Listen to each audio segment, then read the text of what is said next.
तो हमारे पास abdominal aorta जो है T12 पे सिलिक बनाती है, L1 पे SMA बनाती है और L3 पे IMA बनाती है, L4 पे बाइफिकेशन होती है। आर्टरी जो सप्लाई करी GI सेक्टर को वो सिंगल होती है, इंटीरियरली होती है, जबकि बाकी स्ट्रक्चर को सप्लाई करी तो वो पोस्टीरियरली होती है, पेयर होती है और लेटरली होती है।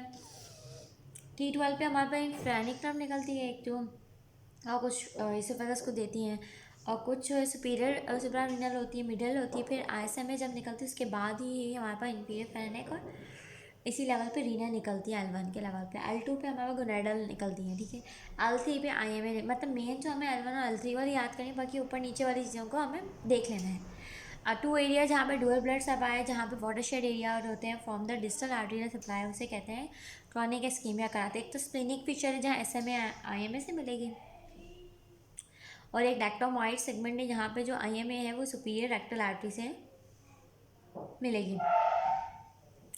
नेटकैकर सिंड्रोम ये होता है कि जो हमारे पास लेफ्ट रीनल वेन होती है वो SMA और अयोटा के दरमियान में कंप्रेस हो जाती है, क्योंकि हमें पता है कि अयोटा में जो है लेफ्ट रीनल वेन होना है, उस वहाँ पे जो है ना वो इन दोनों के दरमियान होती है, तो वो कंप्रेस हो सकती है। इसमें फ्लैंक पेन, ग्रॉस हेमेचूरिया हो सकता है, क्योंकि वो रीनल वेरिकोसिटीज़ जो हैं वो रप्चर हो सकते हैं, लेफ्ट साइड वेरिकोसील हो सकती है। SMA सिंड्रोम ये होता है कि हमारे पास जो है SMA और अयोटा के दरमियान में हमारे पास जो है ट्रांसवर्स थर्ड पार्ट डुोडेनम का होता है, वो जा रहा होता है, तो वो जो है डैमेज फैट की वजह से वो कंप्रेस हो जाता है। इसे हम कहते हैं SMA, यानी ओटा SMA के दरमियान ही होता है, दोनों में, नेट क्रैकर में SMA में।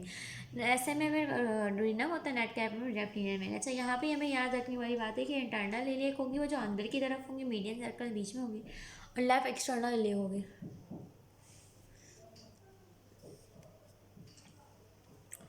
अच्छा, जो हमारे पास राइट एक्सटर्नल इलियक है उस वो बन जाएगी इंग्वाइनल लिगामेंट के बाद फेमोरल आर्टरी बन जाएगी, ठीक है। और वो हमारे पास दो ब्रांचेस देती है, एक डीप सर्कमफ्लेक्स आर्टरी देती है, एक इंफीरियर एपिगैस्ट्रिक यहाँ से निकलेगी, जो कि इंफीरियर एपिगैस्ट्रिक आर्टरी जो है एपिगैस्ट्रिक को सप्लाई करेगी, यानी एंटीरियर ब्रह्मवाल को। जबकि जो इंटरनल इलियक आर्टरी है वो अंदर की तरफ जाएगी, तो पाल्बस, ग्लूटियल, मीडियल थाई को सप्लाई करेगी। उसके अंदर से ऑब्चुरेटर जो है वो ब्लड लैडर को सप्लाई करेगी, और सुपीरियर ग्लूटियल और इंफीरियर ग्लूटियल यहाँ ही पे निकलेंगी। सुपीरियर ग्लूटियल और इंफीरियर ग्लूटेड भी यहाँ से निकलेगी। याद होनी चाहिए कि इंटरनल जो है सुपीरियर ग्लूटियल इंफीरियर ग्लूटेड रहती है, जबकि इंफीरियर एपिगैस्ट्रिक जो है वो शर्णा इलियक की ब्रांच है।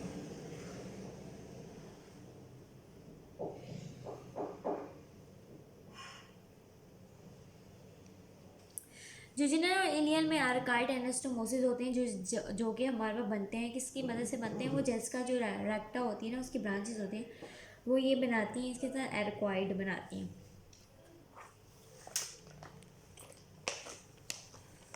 अच्छा, हमारे पास फोरगेट की सप्लाई सेलियक से है हमारे पास, और जो मिड गेट की वो SMA से, हैंड गेट से IMA की। पैरासिम्पथेटिक सप्लाई करती है इन दोनों को, मिड गेट फोरगेट की। जो हैंड गेट होता है पैल्विस में आ जाता है, तो उससे पैल्विक सप्लाई होती है। ये लेवल हमने याद किया। अच्छा, याद रखना है कि फोरगेट में जो फैरिंक्स होता है उसको वेगस नर्व करती है सिर्फ, और लोअर एसोफेगस को जो है वो हमारे पास coeliac artery only to proximal duodenum, liver, gallbladder, pancreas, spleen को भी करती है, जो कि मेसोडर्म होता है। डिस्टल ड्यूडेनम टू प्रॉक्सिमल 1/2 जो है वो मिड गट है, जो आपके हाइंड गट में हमारे पास जो है वो सप्लाई किसकी है, इसकी है पैल्वस IMA के। बॉल का मसला हो सकता है, ब्लैडर का, डिफिकल्टी यूरिनेशन। अब हमें याद रखना चाहिए कि हमारे पास राइट गैस्ट्रिक जो है वो अच्छा, इसके अलावा हमें याद रखना है जो हमारे पास अपर इसोफेगस होता है ना, थोराइड के करीब होता है, तो इंफीरियर थोराइड आर्टरी इसको सप्लाई करती है। अच्छा, और जो मिड होता था वो मिड इसोफेगस जो है वो उसको सप्लाई करती है थरोसिक एओर्टा। अच्छा,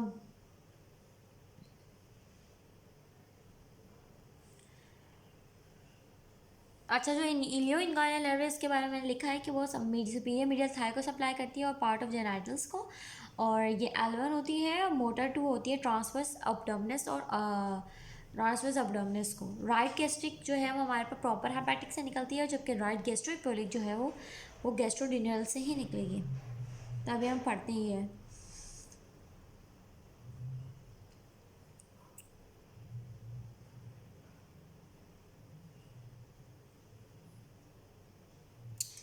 अच्छा, पार्ट ऑफ सिलिक ट्रंक में कॉमन हेपेटिक आती है, स्प्लेनिक आती है, लेफ्ट गैस्ट्रिक आते हैं।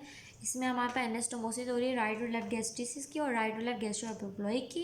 हमारे पास सिलियर ट्रंक है, यहाँ पे बता रहे हैं अब्डोमिनल एओर्टा दिखा रहे हैं, सिलियर ट्रंक निकल रहा है। सिलियर ट्रंक से पहले जो है कुछ ब्रांचेस इसोफेगस की निकलती हैं जो इसोफेगस को सप्लाई करती हैं, लोअर इसोफेगस को जैसे मैंने बताया। फिर हमारे पास ये ब्रांच देता है, 3 ब्रांचेस देता है। लेफ्ट गैस्ट्रिक देता है जो लेफ्ट हिस्से को सप्लाई करेगी गैस्ट्रिक के। देन ये स्प्लेनिक आर्टरी देता है और एक देता था लेफ्ट गैस्ट्रिक आर्टरी और कॉमन हेपेटिक। अच्छा, फिर जब हमारे पास कॉमन हेपेटिक आर्टरी होती है, कॉमन हेपेटिक जो हमारे पास आर्टरी होती है वो किस में डिवाइड होती है? हेपेटिक आर्टरी में, प्रॉपर हेपेटिक में जो राइट हेपेटिक लेफ्ट हेपेटिक और सिस्टिक आर्टरी बनाती है जो गॉल को सप्लाई करेगी। उसके अलावा कॉमन हेपेटिक जो है गैस्ट्रोड्यूनल ब्रांच देती है। गैस्ट्रोड्यूनल जो है वो फिर डिवाइड होकर क्या बनाती है?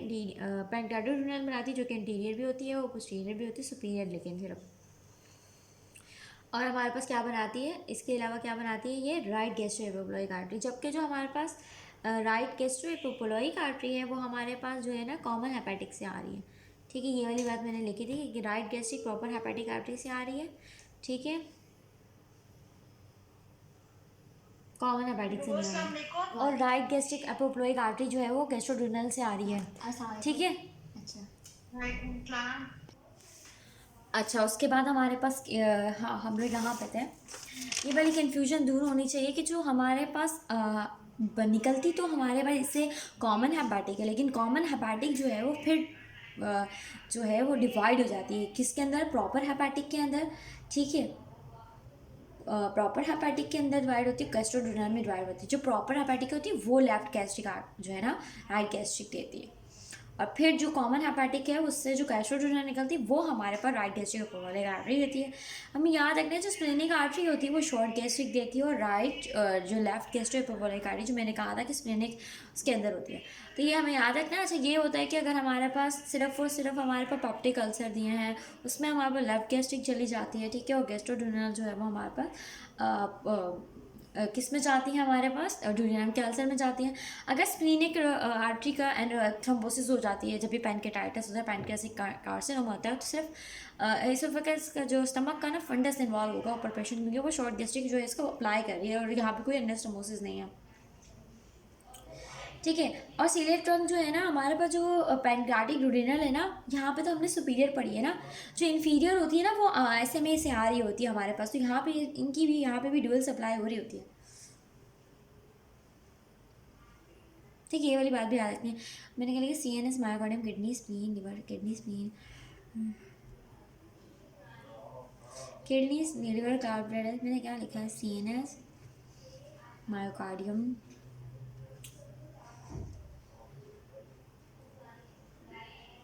पता नहीं पर कुछ लिखा है लिवर गॉल फैन क्या। अच्छा, उसके बाद हमारे पास जो है वो हमारे पास दे रहे हैं, दिखा रहे हैं पोर्टो सिस्टमेटिक जो एनास्टोमोसिस हो जाती है जब हमारे पास हाफ जो है ना पोर्टल हाइपरटेंशन होती है। तो उसमें हमारे पास क्या होता है? हमारे पास पैथोलॉजिकल फ्लो होता है। असल में जो हमारे पास अम्ब्लाइकस की जो ड्रेनेज होती है वो जो ड्रेनेज है ना वो रिवर्स फ्लो करेगी। पैथोलॉजिकल फ्लो है कि सबको ड्रेनेज होकर इन्फीरियर वेना केवा या सुपीरियर वेना केवा के अंदर ड्रेन होना है रीनल फ्लो को ना। सिस्टमेटिक वेन्स होती हैं, कुछ हमारे पास पोर्टल वेन्स होती हैं। तो इनके शंट जब बन जाएं उसे हम वेरिकेसेस बन जाती हैं। तो लेफ्ट गैस्ट्रिक जो है हमारे पास ड्रेन कर रही होती है ना स्टमक के हिस्से को। ठीक है, और वो जो है ना एसोफेगस वेन जो है ना जो कि हमारे सिस्टम है उसके साथ एनास्टोमोसिस करेगी जब हमारा पोर्टल हाइपरटेंशन हो जाएगी जो कि ड्रेन होगी एजागस में। इसे कहेंगे एसोफेगल वेरीज में ऐसा होगा। ये हमसे पूछेंगे किस किस के दरमियान में आती है? कैपेट में सूजन पैरी एम्बाइकल वेन जो है वो जो सिस्टम की है वो अम्ब्लाइकल की जो स्मॉल एपिगैस्ट्रिक वेन है ना एंटीरियर वाला उसके साथ कर लेंगे। सॉरी, पैराम्बाइकल ना पोर्टल की है, बाकी स्मॉल जो एपिगैस्ट्रिक वेन है वो सिस्टम की है। जबकि सुपीरियर रैक्टल किसकी है? पोर्टल की है। जबकि इन्फीरियर रैक्टल मिडल रैक्टल वो किसकी है? वह सिस्टम की है।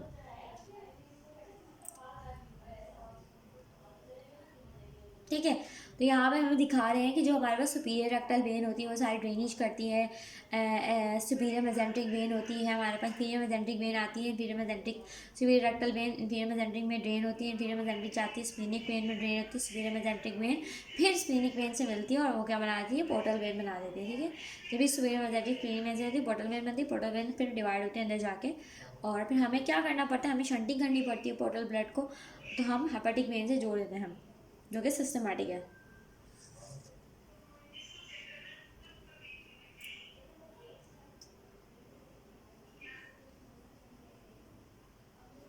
इसे कहते हैं ट्रांसरेगुलर इंट्राहेपेटिक पोर्टोसिस्टेमेटिक शंट। लेकिन इसकी वजह से इंसेफ्लोपैथी और पता है क्यों हो सकती है इसकी वजह से इंसेफ्लोपैथी, क्योंकि हमारे पेशेंट को जो है अमोनिया की क्लियरेंस नहीं हो रही है, शंटिंग हो जाएगी ब्लड के अंदर, इसलिए इंसेफ्लोपैथी हो सकती है, ठीक है। तो ये ज़्यादातर यही आता है किस किस के दरमियान होती है, लेफ्ट गैस्ट्रिक और इसोफेगस की होती है, पैराअम्बिलिकल जो है और स्मॉल गैस एपिगैस्ट्रिक में, जो भी राइट साइड में है वो सिस्टम की है, और जो लेफ्ट साइड में वो सारी हमारे पास जो है ना वो हमारी पोर्टल की है, सुपीरियर रेक्टल है।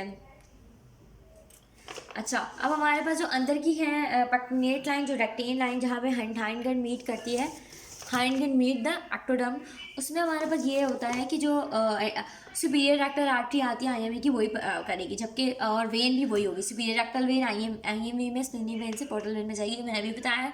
लिम्फेटिक क्योंकि इंटरनल है तो इंटरनल लिम्फेटिक नोड्स चलेंगे, और इसके जो जहाँ पे क्या बनते हैं, इंटरनल हेमरॉइड्स बनते हैं, एडिनोकार्सिनोमा होता है, इंटरनल हेमरॉइड जो है विजुअल इनर्वेशन लेते हैं और देयरफॉर ये पेनफुल नहीं होते हैं, जबकि हमारा बाहर की तरफ सोमैटिक इनर्वेशन होती है, हमारी जो पोडेंटल नर्व होती है, सोमैटिक नर्व है वो सप्लाई करती है यहाँ पे, ठीक है।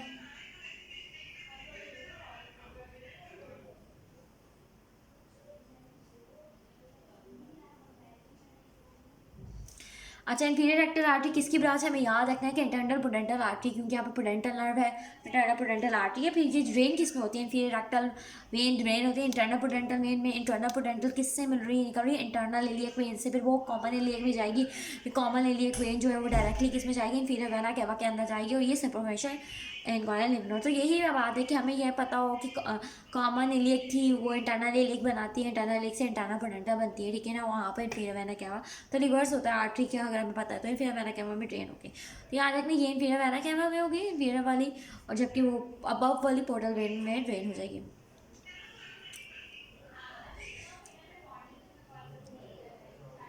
बिलो द पेक्टिनेट जो है ना एक्सटर्नल हेमरॉइड्स होते हैं, एनल फिशर्स होते हैं जो कि पेनफुल होते हैं, स्क्वैमस सेल कार्सिनोमा होता है क्योंकि हमारे पास तो अंदर की तरफ एडिनो कार्सिनोमा होता है, बाहर की तरफ स्क्वैमस होता है, और सोमैटिक इनर्वेशन लेते हैं इसलिए पेनफुल होते हैं। एनल फिशर कहाँ कॉमन होते हैं, पेक्टिनेट लाइन में, pain while pooping blood on toilet paper located in the posterior mid line because this area is purely perfuse, pain while pooping toilet paper posterior mid line fuel और low fibre diet ले रहे हैं, constipation है जिनको, squamous जो है SPV की वजह से होता है, हमें जितना भी पता है स्क्वैमस सेल काम है, हमें पापा वायरस जो इतने गंदे गंदे करवाता है, वहाँ पर रेक्टल ब्लीड ब्लड से पेन होते हैं, एग्जामिनेशन पर अल्सर और नोड्यूलर अल्सर भी मिल सकता है, नोड्यूल में एक्सोफैटी।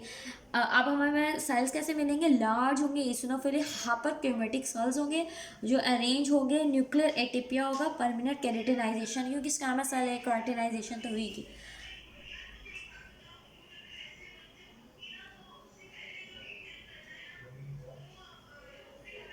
अगर हम आईएमए की कंक्लूजन हो जाए ये आया हुआ सवाल, तो रेक्टम को कौन सप्लाई कर रहा है, तो इंटरनल पोडेंटल आर्टरी करेगी, अगर आपको वेन याद है तो आप आर्टरी लगा सकते हो। अगर आईएमए कंक्लूजन हो गई कॉलोन पे, फिर कॉलोन को कौन सप्लाई करेगा, क्योंकि कॉलोन के ऊपर किसके साथ ब्रांचेस करी थी, क्योंकि एसएमए करीब है ना, तो एसएमए सप्लाई करेगी कॉलोन को।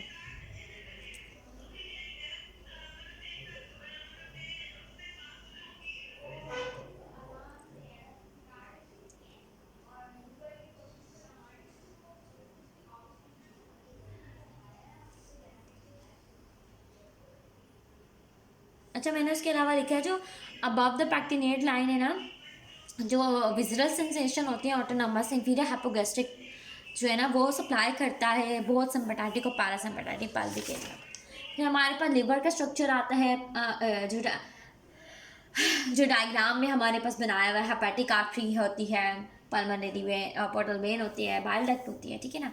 उसके बाद हमारे पास क्या है कि कितने जोन होते हैं, जोन 1 होता है, जोन 2 होता है, जोन 3 होता है, जोन 1 अच्छा, जोन 1 जो है जो पैरा पोर्टल के करीब है, जोन 2 इंटरमीडिएट है, और जोन 3 जो येलो है, मतलब येलो फीवर, येलो यानी पैरेलल है ना, तो जोन 2 आता है। जोन 3 में पैरी सेंट्रल है, यानी सेंट्री लोबार जोन है। अब ये जो दूर है सेंटर से, जो दूर है, सेंट्री जोन है, जो पोर्टल से दूर है, उसमें स्कीमिया के चांसेस होते हैं, क्योंकि लीज ऑक्सीजनेटी इस तरह कॉर्टिसोल का भी आ सकता है किडनी में। हाई कंसनट्रेशन होती है इसमें, साइटोक्रोम P450 की बहुत ज़्यादा कंसनट्रेशन होती है। ये जो टॉक्सिन यहाँ होते हैं, इथेनॉल, हैलाथीन, राफाम्पिन, एस्टोमाइनोफेन, और यहाँ ही पे हमारे पास अल्कोहलिक हेपेटाइटिस होता है। जबकि हमारे पास हेपेटाइटिस जो होता है वायरल, वो तो हमारा पैरीपोटस में होता है, लेकिन जो अल्कोहलिक हेपेटाइटिस होता है, क्योंकि वो इसको साइटोक्रोम P450 की करेगा मेटाबोलाइज, जो मेटाबोलिक टॉक्सिन्स होंगे यहाँ पे, हैलोथीन, ये सब ये नाम याद रखते हैं, CCl4, एम्फामिन, एसिटामिनोफेन, ठीक है। अच्छा, फिर हमारे पास ये डायग्राम बनी हुई है कि हेक्सोगोनल होते हैं, ठीक है ना, सेंट्रल वेन होते हैं, पोर्टल जो है एजिस पे होते हैं, ठीक है, लिम्फेटिक्स भी होते हैं। अच्छा, जो अपाइकल सरफेस है वो हमारे पास जो है वो फेस कर रहा होता है, किसको कर रहा होता है, वो बाइल को कर रहा है, ठीक है। जो अपाइकल सरफेस है वो बाइल को कर रहा है, जो हमारा बेसोलेटरल है वो सेनोसाइड्स को कर रहा है, जहाँ पे ब्लड आएगा, जहाँ पे हमारे पास जो ब्लड आ रहा है हेपेटिक आर्टरी का, पोर्टल वेन का आ रहा है, जो कि ड्रेन हो रहा है सेंट्री एसएनआर में, ठीक है। जब हमारे पास सेंट्रल वेन जो है वो ड्रेन होती है इनटू हेपेटिक वेन, ये जो सेंट्रल वेन होगी वो जाके किस में ड्रेन हो जाएगी, फिर वो हवा आएगी आगे जाके हेपेटिक वेन के अंदर जो है ना, ये पोर्टल वेन, सेंट्रल वेन में, सेंट्रल वेन पोर्टल वेन में ड्रेन हो जाएगी, हेपेटिक वेन में ड्रेन हो जाएगी। ये सिलेट सेल है, यहाँ स्पेस ऑफ लेसी है। कपर सेल जो है मैक्रोफेजेस है ऑफ द लिवर है, ठीक है। बाइल फ्लो रिवर्स करता है, बाकी ब्लड फ्लो आगे की तरफ है। पोर्टल हाइपरटेंशन होती है तो हमारे पास सेंट्री एसएनआर जो है ना, सेंसोनाइड जो है कंजेशन हो जाती है, पैची कंजेशन होती है, ठीक है। तो ये हमें याद रखना है जब भी हमारे पास जो है ना ये होगी।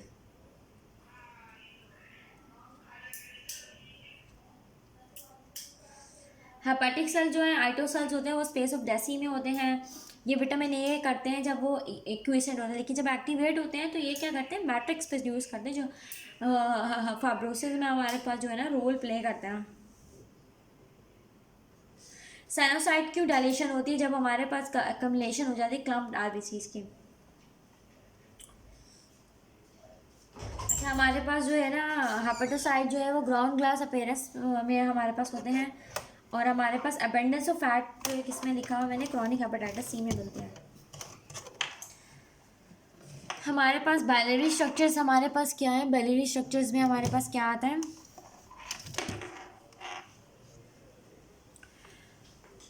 ज़्यादा गेट बंद करके जाओ। कॉलोनियल ज्योग्राफी में हमारे पास फिलिंग डिफेक्ट्स आते हैं गॉल ब्लैडर के अंदर और सिस्टिक डक्ट के अंदर।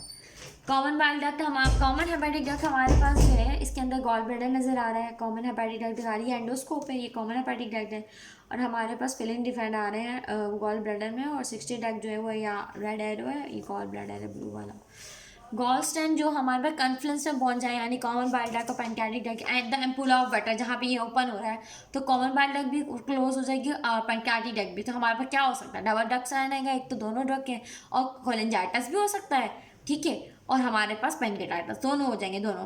ट्यूमर जो हेड ऑफ पैनक्रियाज में इंक्राइज होंगे, जैसे कि डक्टल कार्सिनोमा, वो कॉमन बाइल डक्ट, क्योंकि यहाँ पे हेड भी हो, देखो ड्रेन हो रही है, यहाँ पे लार्ज ब्लैडर मिलेगा, ठीक है, विथ पेनलेस जॉइंटस। लेकिन याद रखना कार्सिनोमा में पेनलेस जॉइंटस से कहते हैं कर्वेचर साइन। तो ये लिवर हो गया, सिस्टिक डक्ट के गॉल ब्लैडर आ रहा है, कॉमन हेपेटिक डक्ट है, कॉमन हेपेटिक डक्ट मिलके सिस्टिक डक्ट मिलके कॉमन बाइल डक्ट बना रही, कॉमन बाइल डक्ट यहाँ आ रही है।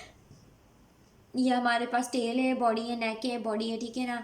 और ये हमारे पास पेनक्रियाटिक डक्ट आ रही है, और ये एसेसरी पेनक्रियाटिक डक्ट आ रही है हमारे पास। जो हमारे पास एम्पुला ऑफ वाटर पे यहाँ पे ये इसकी ओपनिंग है, ठीक है। और सिम्फेंटर ऑफ ओडाई वो है जहाँ पे डुडेनम में ओपनिंग हो रही है, सिम्फेंटर। और अच्छा, ओपाइड जो है ना सिम्फेंटर ऑफ ओडाई की वर्सनिंग कर देते हैं, क्लोज कर देते हैं, इसीलिए हमारे पास जो ये हमारे पास ओपाइड वर्स करते हैं गॉल ब्लैडर के पेन को, ठीक है।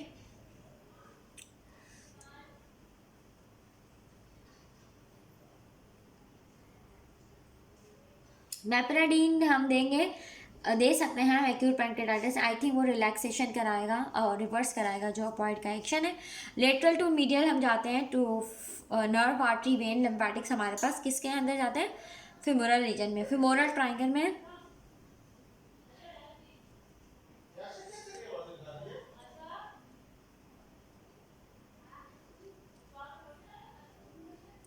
फेमोरल ट्रायंगल के नर्व होती है, आर्टरी होती है, वेन होती है, ठीक है ना। वेन इज नियर द, जो भी निमोनिक आपको याद करना है। हमें हमारे पास ये एमसीक्यूज भी आता है कि रेक्टस से करीब कौन होगी या कोई मास है, तो हम अगर ये याद रखें कि नर्व पहले आती है, आर्टरी होती है, वेन और लिम्फेटिक, तो मीडियली लिम्फेटिक्स या वेन होगा आंसर के अंदर। फेमोरल शीट के अंदर जो है वो बिलो द इंक्वाइनल कैनाल है, ठीक है। तो फेमोरल शीट के अंदर जो है ना सब चीज़ें आती, जस्ट जो है हमारे पास जो है नर्व नहीं आते। तो हमें याद रखना है जो नर्व है वो हमारे पास नहीं आती, बाकी सारी चीज़ें हमारे पास आती हैं। तो लेटरल फेमोरल क्यूटेनियस नर्व जो होती है वो हमारे इसके अंदर आती है। ये भी हमें पता होना चाहिए कि इनग्वाइनल लिगामेंट के नीचे लेटरल फेमोरल क्यूटेनियस नर्व है, ठीक है, जो लेटर सप्लाई करती है एरिया को फेमोरल के। और बाउंड्रीज को है सेराटस मसल लेटरली और मीडियली हमारे पास एडक्टर लॉन्गस जो है ना मीडियली है और सेराटस लेटरली है, ठीक है। और ये भी याद हो गया। और ट्राइंगल में मतलब तीनों चीज़ें होती हैं, नर्व, आर्टरी और वेन, जबकि शीट में जो है बस नर्व नहीं होती, बस शीट नर्व नहीं होते। अच्छा, जो पैक्टिनियल लिगामेंट होता है वो कौन सा लिगामेंट होता है? वो बिहाइंड द फिमोरल किनार होता है। आल्सो होता है कुपर लिगामेंट, जैसे कि हमारे ब्रेस्ट में होता है सस्पेंसरी, इस तरह ये कुपर लिगामेंट होता है। अच्छा, यहाँ पे ये याद रखना, ये जो वेन है ना इसका जो नाम है ना वो हमारे पास है सैपनस वेन। ये हमसे पूछा जाएगा। यहाँ पे जो है ना सैपनस वेन ड्रेन होती है।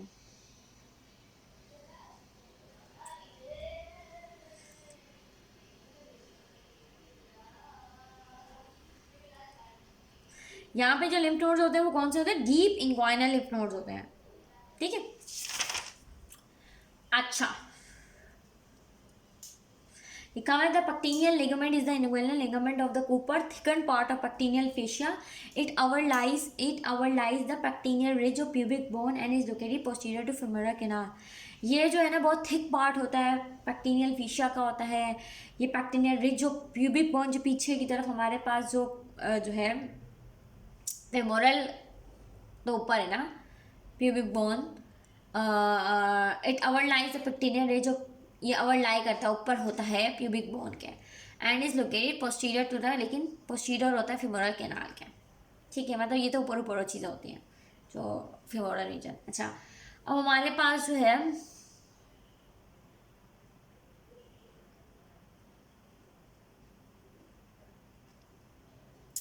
हाँ, अब हमारे पास जो है ट्राइंगल्स आ जाते हैं, हाँ, और हमारे पास हर्नियाज आ जाते हैं, ठीक है। हम पहले जो है ना इनडायरेक्ट और डायरेक्ट हर्निया, एमडी से अगर हमने याद कर लिया ना, एमडी मतलब डायरेक्ट हर्निया, तो हमें सब याद हो जाएगा। डायरेक्ट इनग्वाइनल हर्निया जो है ना वो हेशलबर्ग ट्रायंगल से निकलता है, ठीक है। तो यहाँ पे हमारे पास डायरेक्ट इनग्वाइनल हर्निया की डायग्राम है जो मीडियल टू द हमारे पास क्या है इंफीरियर एपिगैस्ट्रिक आर्टरी। अब मैंने अभी आपको इंफीरियर एपिगैस्ट्रिक बताई थी जो एक्सटर्नल की ब्रांच है, जो याद रखना कि एक्सटर्नल लिलिक की ब्रांच है ये ब्लज करती थोड़ा सा parietal peritoneum, but lateral to the rectus abdominis, ठीक है, क्योंकि मीडियल होती है ना टू द इंफीरियर एपिगैस्ट्रिक, अगर ये है तो ये लेटरल भी रेक्टस एब्डोमिनस जो कि बीच में। अच्छा, गोस्ट होता है एक्सटर्नल स्पर्मेटिक फेशिया ओनली, तो सिर्फ और सिर्फ जो डायरेक्ट हर्निया होता है वो हेशलबर्ग ट्रायंगल से निकलता है और सिर्फ एक एक्सटर्नल स्पर्मेटिक फेशिया से निकलेगी, डीप इंग्वाइनल रिंग से नहीं पास होती है। अच्छा, उसके अलावा ये covered by external spermatic fascia, तो अगर ये सिर्फ बस सुपरफिशियल इंग्वाइनल यानी रिंग से निकल रहा है तो सिर्फ एक्सटर्नल स्पर्मेटिक फेशिया से ही ये कवर होगा। ये ओल्ड में होता है जिनका ट्रांसवर्स फेशिया बहुत ही वीक होता है, जैसे कि डायग्राम में बना हुआ है, weak transverse fascia old age. अगर बच्चों की बात करेंगे, बच्चों में सब चीज़ें इनडायरेक्ट होती हैं, ठीक है, इस तरह चलो कोई ना कोई नमोनिक लगा देते हैं। गोस्ट होता है इंटरनल डीप इंग्वाइनल रिंग, फिर external superficial inguinal ring. Superficial जो है वो एक्सटर्नल है, ठीक है, क्योंकि जो भी चीज़ सुपरफिशियल है वही एक्सटर्नल है हमारे पास जितनी में anatomy. Enters inguinal ring lateral to inferior epigastric vessel, जो कि डायग्राम में बने हुए बहुत अच्छी डायग्राम बनाई है। Failure of process vaginalis to close होता है, इसी का ये अक्सर आता है हाइड्रोसिल के साथ एसोसिएशन आती है इसकी, ये बच्चों में होता है, मेल्स में होगा।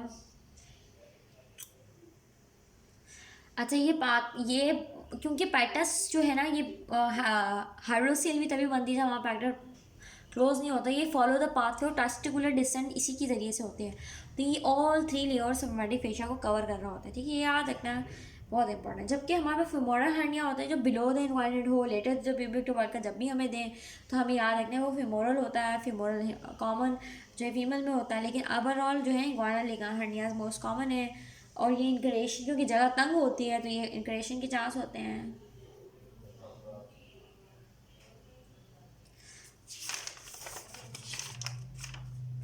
अच्छा, उसके बाद हमारे पास जो डायफ्रामेटिक हर्निया होता है, डायफ्रामेटिक हर्निया में हमारे पास ये है कि एब्डोमिनल स्ट्रक्चर्स किस तरह से एंटर हो गए, किस तरह से एंटर हो गए थोरेक्स के अंदर। तो इन्फेंट्स के अंदर जो है ना डिफेक्ट है, बच्चों में कंजेनाइटली जो पीपी होती है ना, प्लूरो और पेरिटोनियल की जो मेम्ब्रेन है, प्लूरा और पेरिटोनियम की जो मेम्ब्रेन है वो, उसकी वजह से डिफेक्ट की वजह से सिर्फ ज़्यादातर लेफ्ट साइडेड होती है, राइट साइडेड नहीं होती, क्योंकि वो हमारे पास जो हेमिडिफ्राम है वो रिवर्स से प्रोटेक्टिव होती है। जबकि अडल्ट में क्या होता है, लेक्सिटिटी होती है, ज़्यादातर लेक्सिटिटी होती है। फ्रेनो इसोफेगल जो मेम्ब्रेन है ना, उसके भी बहुत आता है फ्रेनो इसोफेगल और पीपी। ठीक है, hiatus hernia, herniation of stomach through oesophageal hiatus. अच्छा, स्लाइडिंग हाइएटल हर्निया होता है अब किस तरह से इसोफेगल निकल रहा है, हर्निएशन हो रही है स्टमक की इसोफेगल की हाइएटस से किस तरह से हो रही है। अगर स्लाइडिंग हर्निया तो इसके नाम से कि इसोफेगस स्टमक का हिस्सा स्लाइड कर गया है इसोफेगस के अंदर, तो इसमें कार्डिया ऊपर आ जाएगा जिसकी वजह से गर्ट होगा, हॉर ग्लास अपेयरेंस होगी। जिससे हमारे पास टाइम बहुत कम है, वही वाला जो हमें टाइम दिखाता है जिसमें मिट्टी गिर रही है, तो मोस्ट कॉमन काज है एसोसिएटेड विद गर्ट है। पैराइसेफेगल का मतलब ये होता है कि जंक्शन नॉर्मल होता है,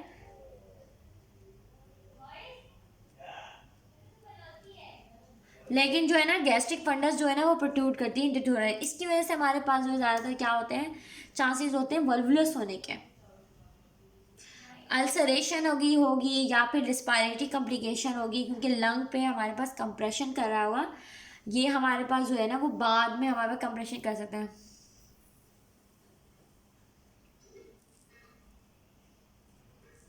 तो मैंने लिखा गैस्ट्रोकोलोइक जो नीचे वाले लिगामेंट्स थे और गैस्ट्रोस्प्लेनिक थे वो एंकर करते हैं स्टमक को एब्डोमेन के अंदर। अच्छा, अब हमारे पास डेफिनेशन हर्निया की क्या है, हम डेफिनेशन पढ़ेंगे। Protrusion of peritoneum through an opening usually at the site of weakness होता है। रिस्क ऑफ इनकार्निएशन होता है, यानी कि not reducible back in abdominal pelvis. Strangulation, यानी कि स्ट्रैंगुलेशन का मतलब है कि हम वो स्कीमिक हो गया, नेक्रोसिस हो गया। और जब भी कॉम्प्लिकेटेड हर्निया होता है उसमें फीवर होता है, रिथमिया होता है और उसमें टेंडरनेस होती है, याद रखना जब भी अच्छा, श्वास में हम क्या कहें, श्वास मसल हमारे पास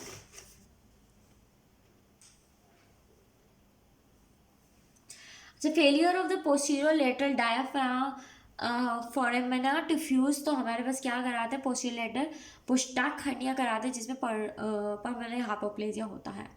डायफ्रामेटिक पैरालिसिस होगा तो C3 से C5 होगा, एलिवेटेड हेमिडिफ्राम बनेगा।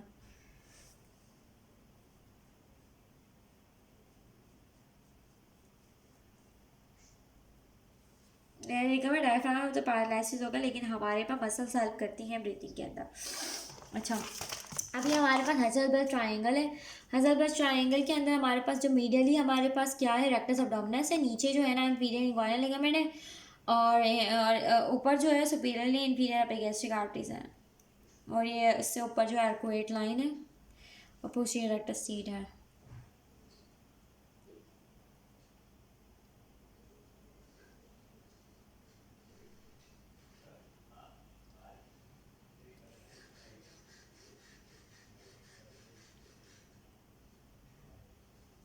ये हमारे पास यहाँ पे भी हेजलबर्ग ट्रायंगल दिखाया है कि इसकी यहाँ पे इतना अच्छा दिखाया है। मीडियली ये एपिगैस्ट्रिक वेसल्स हैं, हेजलबर्ग ट्रायंगल के दिखा रहे हैं। नीचे इंग्वाइनल लिगामेंट है, लेटरल इंफीरियर एपिगैस्ट्रिक वेसल्स हैं, मीडियली रेक्टस एब्डोमिनस है हेजलबर्ग ट्रायंगल के। तो डायरेक्ट हनी यहाँ से अंदर से निकलेगा, ठीक है।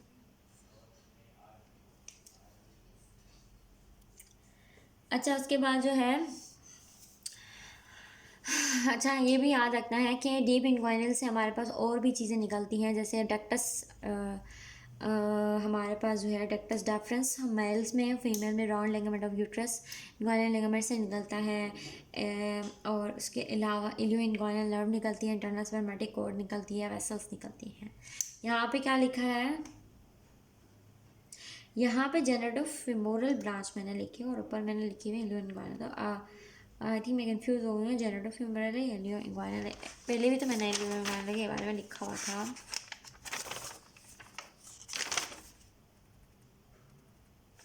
ठीक है, वैसे जनरेटिव फेमोरल ब्रांच है और जनरेटिव फेमोरल नर्व जो केमिस्ट्री करती है, सही यही वाली है। और इंटरनल स्पर्मेटिक वेसल्स भी हैं।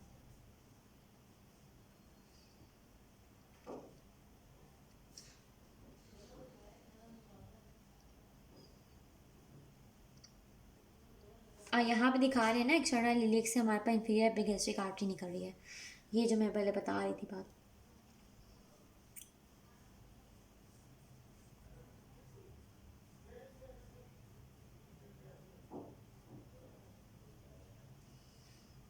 अच्छा, उसके अलावा हमारे पास क्या है, ये हमारे पास बनी हुई है रेक्टस एब्डोमिनस, तो मीडियल भी बनी हुई। ठीक है, स्पर्मेटिक कॉर्ड की जो लेयर्स हैं हमें याद करनी है। सबसे पहले तो ये याद करनी है कि सबसे पहले तो इन्ग्वाइनल लिगामेंट है, एक्सटर्नल ओब्लिक आता है, इंटरनल ओब्लिक होता है, फिर टर्सियस एब्डोमिनस होता है, फिर उसका जो है फेशिया उसको कवर किया होता है, फिर एक्स्ट्रा पेरिटोनियम होता है, पेपर यानी बाहर से अंदर जाएँ तो external oblique, internal oblique, transverse abdominis, उसका फेशिया, फिर एक्स्ट्रा पेरिटोनियम एक टिश्यू आएगा, फिर पैराटल पेरिटोनियम आएगी हमारे पास। और आइस टी से कवर जितनी बार भी याद करो हम ये चीज़ें कवरिंग हमें एंड में वापस रिवाइज करनी है। आइस टी से याद करना है कि internal spermatic fascia, then cremasteric muscle fascia and external spermatic fascia. तो एक्सटर्नल ओब्लिक है केमिस्ट्रिक वाला क्योंकि सेंटर में है तो इंटरनल, और इंटरनल स्पर्मेटिक फेशिया क्योंकि सबसे अंदर जो है वो ट्रांसवर्स फेशिया है। एक्सटर्नल भी इंटरनल भी और ट्रांसवर्स एब्डोमिनस बोलो या उसका फेशिया बोलो। तो आइस और टी लिख के ही आप याद कर सकते हो। ठीक है, यहाँ पे ख़त्म हो जाती है हमारे पास।